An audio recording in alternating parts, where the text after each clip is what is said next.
Gary Woodman. I live in St. John's, but you're out now in my home community of Norman's Cove, Long Cove, here in Newfoundland. And some people would say the home to the three jolly fishermen. The situation we have here, like we're so close to the salt water. North Atlantic is just footsteps away from us. And we're looking for something that can actually withstand the environment. Salt plays havoc on everything here, and the previous meter socket that we had here was a 100 amp meter socket, but we renovated the home and made it into a 200 amp service. So it was a great opportunity to incorporate this new CR series to compensate all this, corrosion in the area. Mm-hmm. When you've got corrosion on meter sockets, you got to understand that you've got voltage going in there, and not only do you have the actual meter connected, but you've actually got electricity going through the meter socket. And if you've got any openings in the meter socket itself, salt is a conductive property. It can arc. Once you get arcing involved, then you've got a major issue of fire.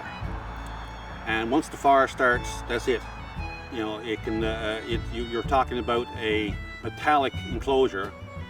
It'll actually go into your siding, melt your siding, go into the actual board, and start an actually house fire. To replace a meter socket is not the same as just going to a store and say, okay, give me a meter socket and install it. You've got to go to codes all the time.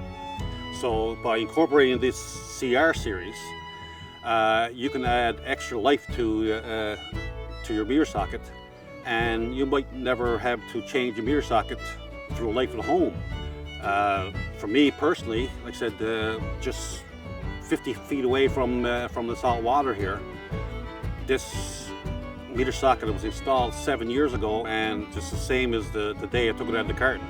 So to use these CR series meter sockets is a big added feature, and like a normal homeowner,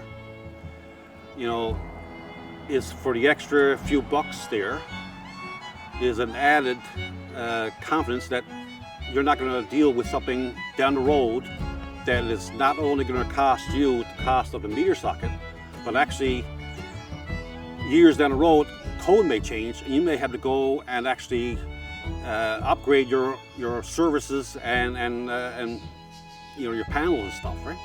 So your perhaps a couple $100 up front could save you $6,000 or $7,000 like 10, 12 years down the road.